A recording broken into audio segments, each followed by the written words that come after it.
Olá, turma! Tudo bem? Vamos começar mais uma aula da nossa disciplina de Teoria dos Direitos e Deveres Fundamentais.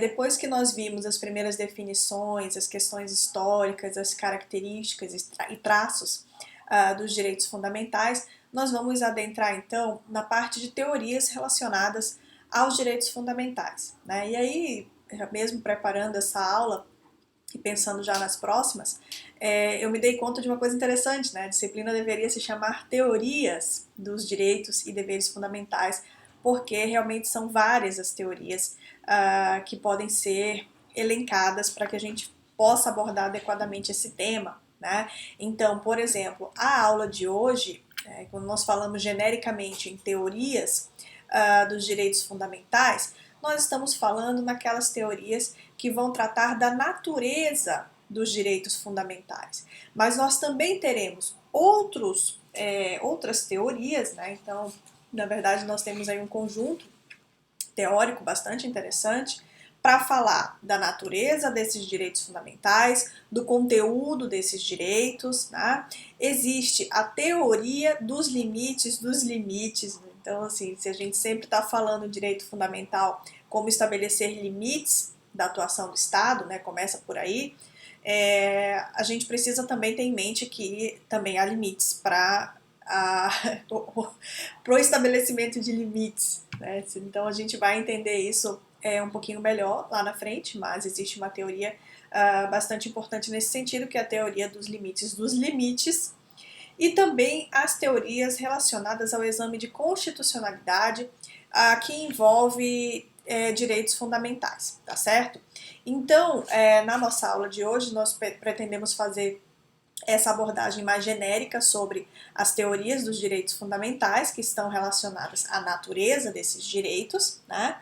E, para tanto, então, nós iremos abordar esses seguintes temas, né? Então, a gente vai fazer primeiro ali uma contextualização, depois falar acerca do conceito de teoria dos direitos fundamentais, então entender o que são essas teorias, né, para que servem, e aí entrar nas teorias especificamente para chegar até uma análise rápida sobre a nossa Constituição Federal Brasileira de 1988, buscando verificar se ela adota uma dessas teorias especificamente, tá certo?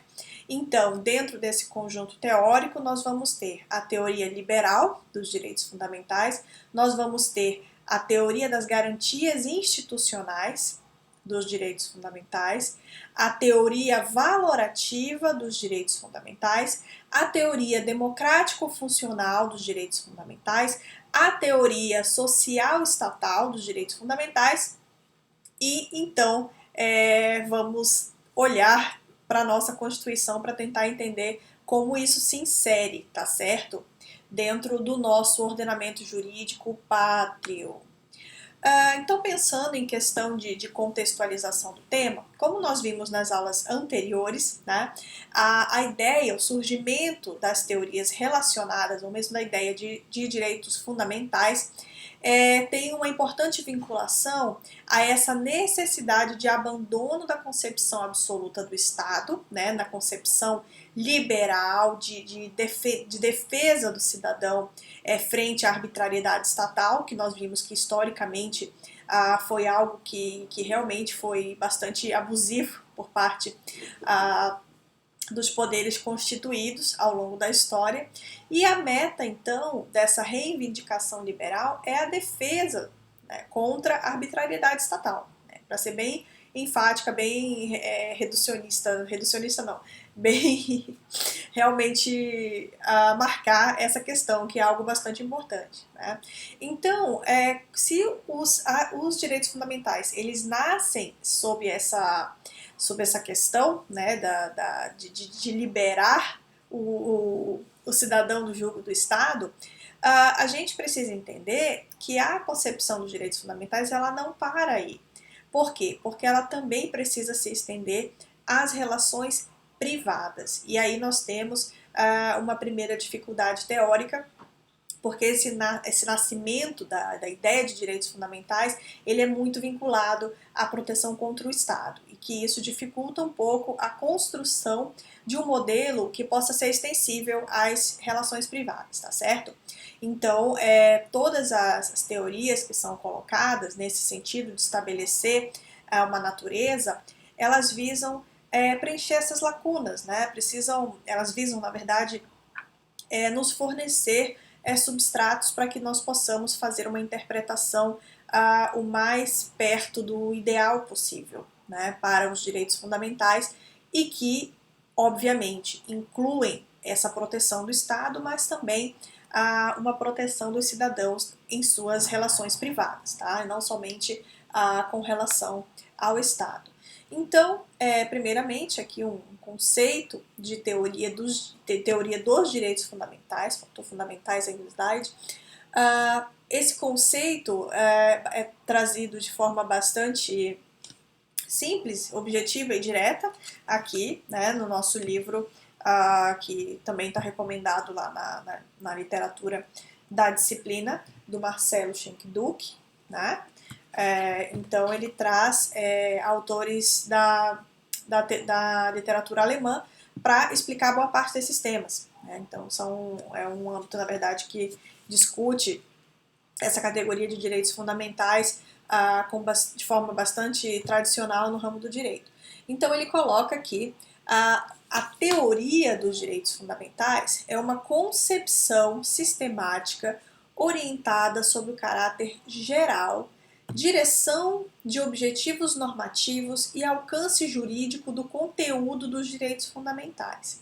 Então, é uma teoria, na verdade, quando o autor coloca, né, é uma concepção sistemática orientada sobre o caráter geral, sobre a direção dos objetivos normativos e o alcance jurídico do conteúdo dos direitos fundamentais. Ele está sendo bastante direto, mas ele está falando basicamente de quê? De natureza, trata também de conteúdo, obviamente, mas primeiramente a gente precisa pensar numa concepção teórica que nos contextualize, que nos faça vislumbrar onde estão inseridos os direitos fundamentais, a que eles se destinam, né, de que maneira eles podem aparecer como objetivos mesmo dentro do ordenamento jurídico. E aí nós temos então essas 5 teorias trazidas pelo autor para explicar os direitos fundamentais no que se refere à sua natureza e alcance de conteúdo, tá? Por que alcance de conteúdo? Porque todas elas vão, na verdade, fornecer algumas pistas ou alguns caminhos para que a gente delimite o que realmente vai ser considerado como direito fundamental ou não, tá bom? E aí, lá no final, a gente vai ver se essas teorias elas são excludentes entre si, se elas são complementares, se elas podem coexistir ou se não podem coexistir, tá certo? Então vamos falar um pouquinho aqui de cada uma delas, né? Começando aqui com a teoria liberal, né? Coloquei essa imagem aí do Conde de Monte Cristo para que vocês lembrem, provavelmente vocês já assistiram esse filme, é um filme antigo, bastante famoso, tem várias versões dele, na verdade, que trata justamente de uma pessoa que ficou presa injustamente por conta do arbítrio estatal, né? Então, na verdade, a ambientação do filme é na França e o rei da França, então, na época, determina a sua prisão de uma forma completamente arbitrária, por conta de traições enfim, hoje em dia a gente poderia dizer que foi a falta do devido processo legal na vida do Conde de Monte Cristo, né? Mas apenas para que a gente relembre o porquê que a gente precisa se proteger do Estado. Né? O Estado ele pode, então, exercer uma série de arbitrariedades contra as pessoas. Tá? Então, se vocês forem dar uma lida no livro, eu espero que vocês façam isso, né? Altamente recomendado. O conteúdo dessa aula vocês vão encontrar lá no ponto 2.5, que trata da teoria dos direitos fundamentais, na edição de 2014, a partir da página 81, tá certo? Então, o Marcelo Duque ele vai dizer que, segundo a teoria liberal, os direitos fundamentais são direitos de liberdade oponíveis contra o Estado. Né? Então, a gente já sabe mais ou menos disso, a gente já falou um pouco sobre essa concepção nas aulas passadas, mas é importante a gente repisar aqui, que a teoria liberal, então, ela visa se livrar do Estado, do arbítrio do Estado, do poder desmedido do Estado contra o cidadão, poder injusto. Né? Então, nesse sentido, os direitos fundamentais eles vão buscar assegurar âmbitos importantes da liberdade individual, tá? Como resultado de experiências históricas marcadas pelas constantes ameaças aos cidadãos. Então, assim, a arte nos brinda com uma visualização de como é importante a gente buscar ser livre do Estado, ou melhor, do poder de opressão estatal. Né? Existem diversos filmes que tratam do tema, inclusive esse que eu citei para vocês. Mas depois, se alguém quiser, a gente pode elaborar aí uma listinha de filmes que retratam isso, né? Um que eu gosto bastante também é o Sombras de Goya, O Nome da Rosa, né? Então, todos aqueles que tratam também sobre a Inquisição na Idade Média são legais para a gente fazer essa visualização.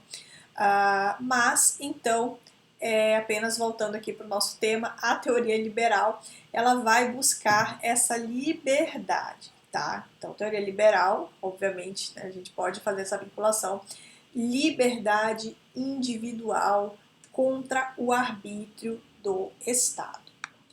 Na teoria das garantias institucionais, nós vamos ter, então, outro enfoque para os direitos fundamentais, tá certo?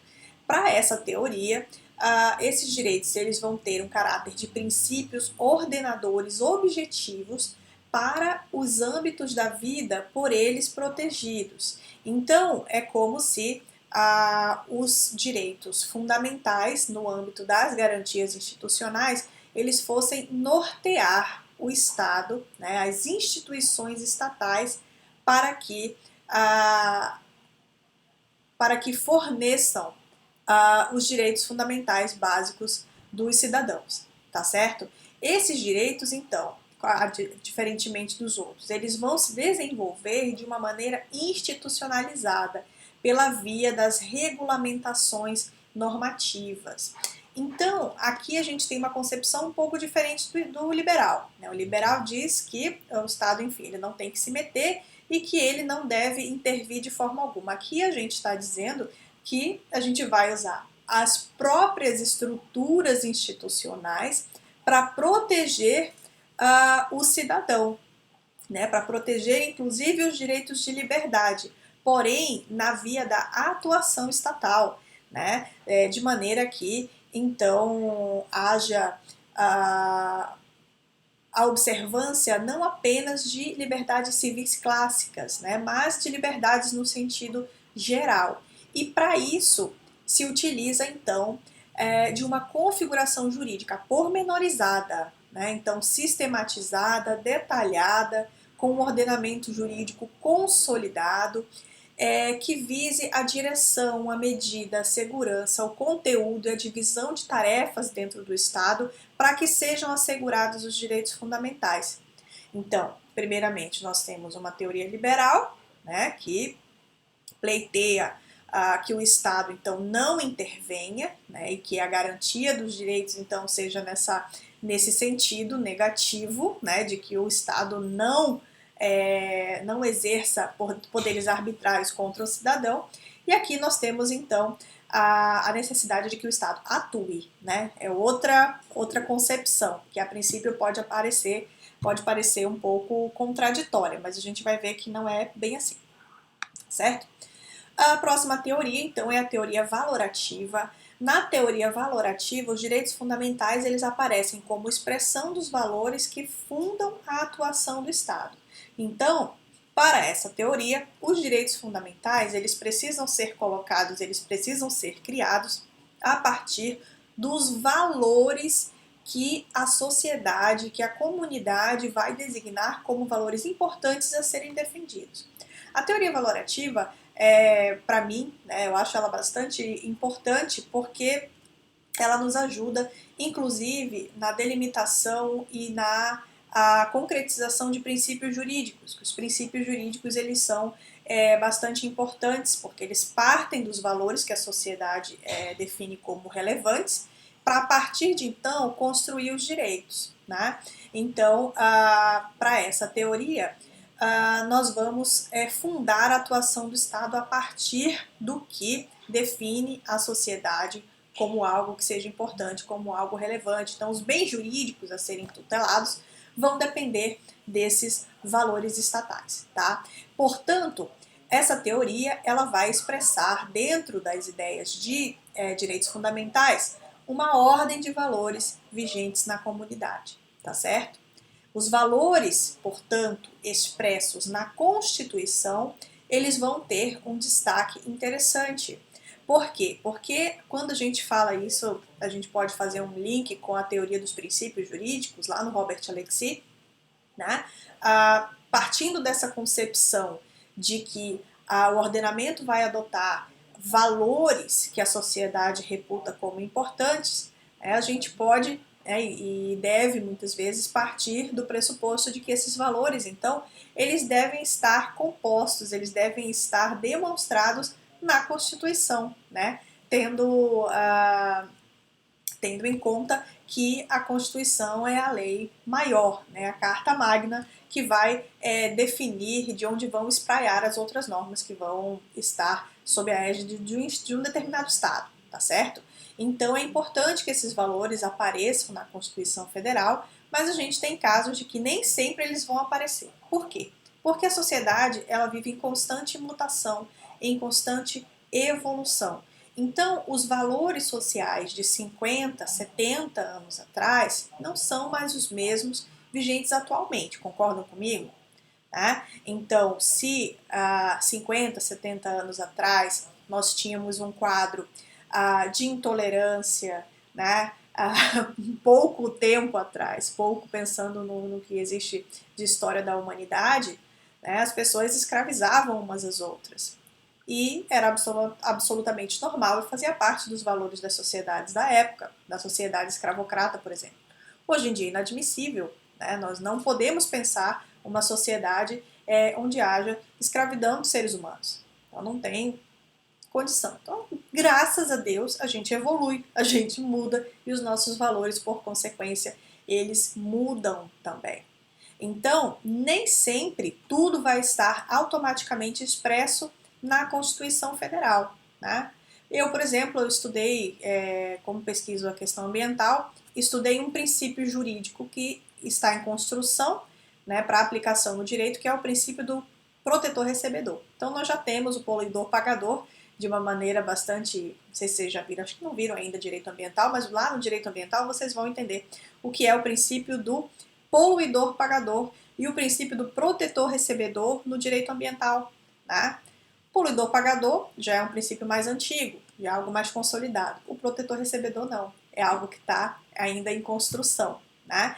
E ele já consta agora de outras normas que buscam incentivar o recebimento de benefícios financeiros para aquelas pessoas, né, sejam físicas ou jurídicas, que se proponham aí a ter ações de preservar o meio ambiente, né? Então, só para que a gente faça aí uma exemplificação de como esses valores eles são construídos, né? Então, antigamente a gente não ligava muito para essa questão ambiental, é outro valor que mudou muito na sociedade, né? Então a gente tinha, os nossos pais, nossos avós tinham ainda aquela visão de que os recursos são praticamente infinitos, né? Que a água no planeta não ia acabar, etc. Tipo, agora a gente sabe que não é bem assim, que nós temos um pouco mais de informação e que sabemos que temos muitos problemas para enfrentar com relação à questão ambiental, e que o direito não se furta de tratar esse tema, né? E, portanto, os princípios voltados para a proteção do meio ambiente são incorporados e foram incorporados textualmente na Constituição Federal de 1988, né? E isso não estava colocado de maneira clara ou com o aprofundamento que está na Constituição de 88 nas constituições anteriores, né? Então a gente não vê, na verdade, quando nós analisamos a presença de um direito nas constituições anteriores, é possível fazer essa visualização, né? Então Então você, por exemplo, sei lá, você vai estudar, seja qual for a área do direito, mas você vai olhar nas constituições anteriores se aquele direito estava previsto. E aí você consegue traçar aí digamos, um caminho histórico de evolução daquele direito, né? Então é bastante interessante sempre fazer essa análise histórica para a gente perceber em que momento da sociedade, a partir de que momento da sociedade, aquele valor passou a fazer parte como algo realmente importante, realmente relevante e que precisava da tutela jurídica, tá certo? Então, nós temos a teoria valorativa que vai nesse sentido, ok? Em seguida, nós temos a teoria democrático-funcional, né, que vai compreender os direitos fundamentais a partir de uma função pública e política. Vejam que aqui nós temos outro ponto de partida, e aí vocês já podem começar a fazer uma análise entre as teorias. Né? Então, primeiramente, a gente tem uma teoria liberal, a segunda, uma teoria mais institucional, outra valorativa, e agora a teoria democrático-funcional, que vai partir dessa ideia de função pública e política. E aí, portanto, vai dar um destaque para os direitos de caráter democrático. Então, liberdade de opinião, liberdade de imprensa, liberdade de associação, liberdade de reunião. Tá? Então, são direitos que vão estar voltados à participação cidadã na política, né? Na atuação do Estado, né? No exercício da função pública. Então, da cidadania, todos esses direitos, eles vão compor, então eles vão receber um destaque dentro da teoria democrático-funcional. Né? Então, ela vai observar os direitos fundamentais a partir dessa ótica. Né? Da ótica da necessidade do indivíduo, como membro da coletividade, buscar o interesse público e, a partir daí, construir, então, os demais direitos. Então, uma primeira conclusão que eu poderia dizer para vocês é que não necessariamente essa teoria ela vai conflitar com as outras, né? Pode ser que elas se complementem. Em algum momento, a liberal, por exemplo, ela pode conflitar com a próxima, social estatal, ou parecer que haja um conflito. Mas a gente vai perceber que é possível a coexistência dessas concepções e a adoção combinada delas, tá certo?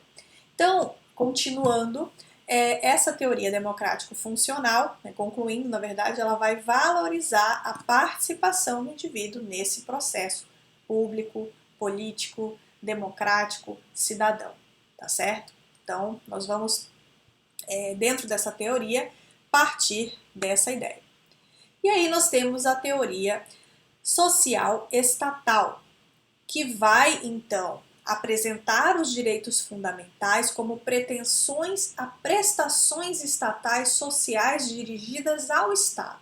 Significa o quê? Que o Estado ele vai atuar diretamente através de políticas públicas para garantir os direitos fundamentais dos cidadãos, tá? Basicamente é isso. Então, diferente das demais ou da liberal, ela não vai se limitar a um aspecto, não se limita a um aspecto limitador, negativo, no sentido de que o Estado não faça algo, mas sim de que o Estado faça. Então, aqui, né, lá na institucional, nós estamos partindo mais ou menos da mesma ideia, porém, saindo da concepção de que a estrutura institucional deve ser utilizada para a garantia desses direitos. Né? Aqui, esses direitos eles vão partir da normatividade também. Né? Então, o Estado ele vai ter que prestar ações sociais para garantir os direitos fundamentais. Então, ele vai ter que atuar. Portanto, para essa teoria, os direitos fundamentais não se limitam a esse aspecto negativo, né? Exigem prestações sociais e também exigem a criação desses direitos que garantam liberdades reais, tá certo? Então, nós temos aqui uma teoria, digamos, mais voltada à atuação do Estado, que o Estado atue e e que ele parta de uma postura assim mais de proatividade, de ele, né, garantir e estabelecer os direitos mais básicos para os cidadãos, tá certo? Então nós temos aí essas 5 teorias e agora a gente vai pensar um pouco, refletir um pouco acerca de se a nossa Constituição Federal adota alguma delas, tá certo? Então, quando vocês forem fazer a leitura do livro, o autor ele vai explicar isso de forma bastante interessante, de forma bastante pormenorizada, mas o que a gente pode pensar para refletir sobre essa ideia é que realmente não há uma escolha exclusiva da nossa Constituição Federal quanto a uma dessas teorias, tá certo? Pelo contrário, a nossa Constituição ela deixa transparecer uma concepção plural em torno delas, né? Adotando, ora, uma teoria de caráter institucional, ora uma teoria de caráter liberal, ora uma teoria de caráter social e por aí vai, né? Então, na verdade, até o nosso autor explica, né, que a natureza da constelação de casos irá apontar os aspectos determinantes à escolha da teoria que conduzirá ao método de interpretação mais adequado ao problema concreto. Então, na verdade, o que o autor vai defender é que essas teorias elas podem coexistir, tá? Não necessariamente uma vai substituir a outra ou uma vai ser superior ou inferior a qualquer uma delas, tá certo? Então, ele traz inclusive alguns exemplos bastante interessantes, né, que denotam essa pluralidade de concepções quanto à teoria que vai tratar da natureza desses direitos fundamentais. E aí ele vai citar, por exemplo, as disposições constitucionais que tratam acerca da dignidade da pessoa humana como um valor superior a ser buscado pelo Estado brasileiro. E aí, se a gente for olhar para esses dispositivos, nós vamos compreender e fazer uma compreensão, uma interpretação da nossa Constituição Federal a partir da teoria valorativa, né? Então, com a dignidade como um valor supremo a ser adotado, né? E que nós precisamos fazer espraiar nas outras normas, né? Por sua vez, naqueles trechos constitucionais relacionados aos objetivos estatais, né, nós temos a teoria dos direitos fundamentais estatais, ou de repente a teoria institucional, né, que vai poder explicar, né, teoricamente esses direitos fundamentais que estão sendo estabelecidos, né? Então, por fim, aqui o último exemplo. Os direitos fundamentais relacionados à igualdade, à liberdade, eles podem ser lidos, né, tanto pelo viés da teoria liberal quanto da teoria democrático-funcional, né? Então a gente pode fazer essa leitura através de múltiplas teorias. Então, em primeiro momento, a gente pode reconhecer, então, que essas teorias elas podem sim coexistir e pode haver uma interpretação mais voltada para uma teoria ou para outra. No caso concreto, né, essas teorias elas vão ajudar a gente na defesa dos direitos concretos, fundamentais, ali no caso concreto, né, no embate no judiciário. Então é bastante importante a gente escolher a teoria adequada para fundamentar a nossa pretensão, né? Então, se a gente for pensar, por exemplo, em casos concretos, né?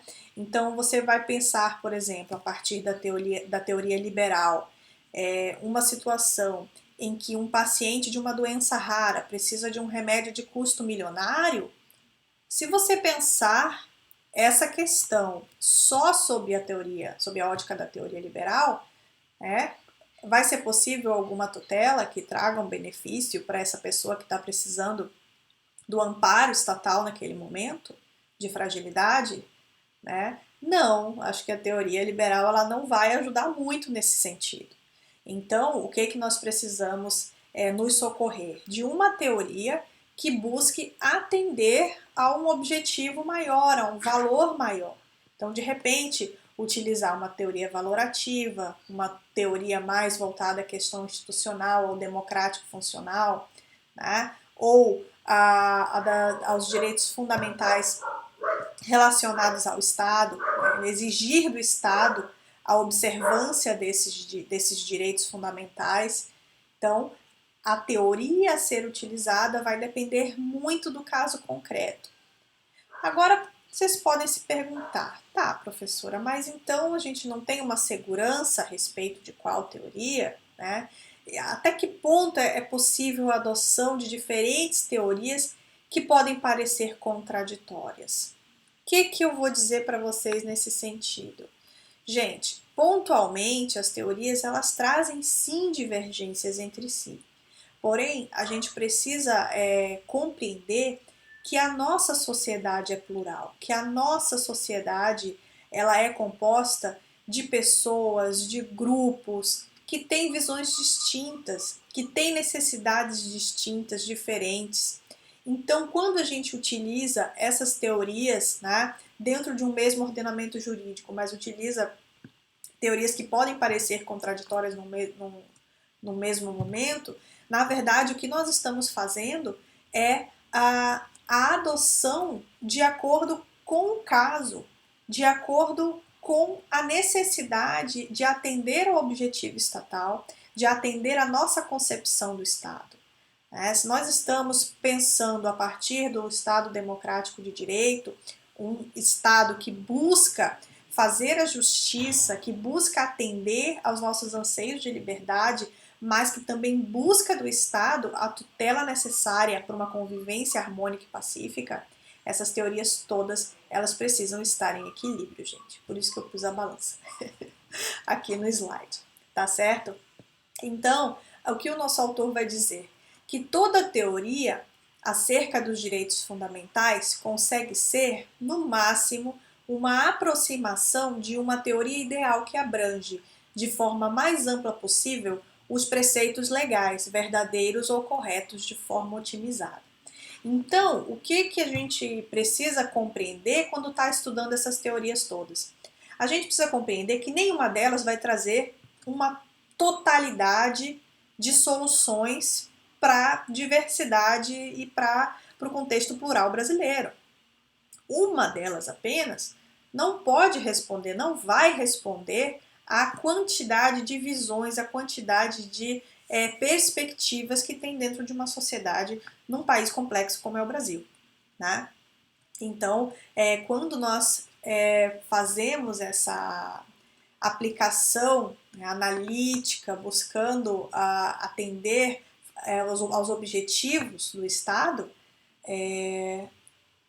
a combinação ou a complementação dessas teorias, ela pode ser, sim, muito bem-vinda, tá certo?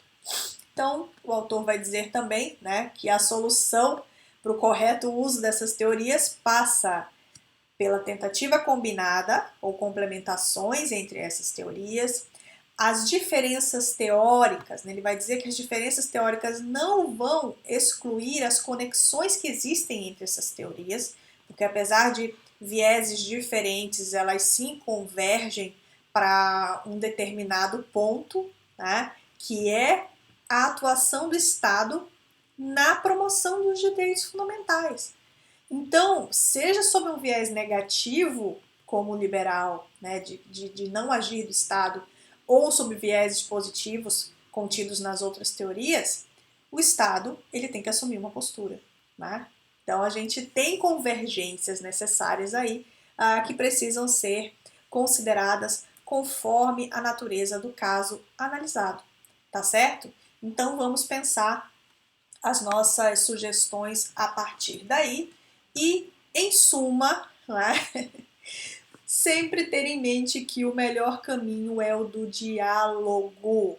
Por isso que um Estado que não abre a possibilidade de diferentes visões, de diferentes narrativas, de diferentes interpretações, né? Se a gente tem um Estado que não abre espaço para isso, a gente vai cair num Estado ditatorial, né? Então a gente precisa desse diálogo precisa ouvir as diferentes concepções. Então, as diferentes concepções devem coexistir em equilíbrio com os valores democráticos, tá? E as teorias de direitos fundamentais expressam concepções de Estado, né? A partir do momento que a gente pensa se é interessante um Estado maior ou um Estado menor dentro da realidade do ordenamento jurídico interno que vai adotar, né, um ou outro tipo de direito fundamental. Então, penso eu que quanto mais democrático, quanto mais aberto um Estado se propõe, ele precisa observar essas diferentes nuances, esses diferentes tons de direitos fundamentais ou de concepções dos direitos fundamentais, tá certo, pessoal? Então, né, todas elas, né, como eu já disse, todas essas teorias, elas vão apontar para a necessidade de proteção da pessoa humana por parte do Estado. Seja de que forma for, mas o Estado tem que fazer ou não fazer alguma coisa para ver atendidos esses direitos fundamentais, tá certo? Então, para a aula de hoje é o que eu gostaria de compartilhar com vocês e fico à disposição. Até a próxima. Tchau, tchau.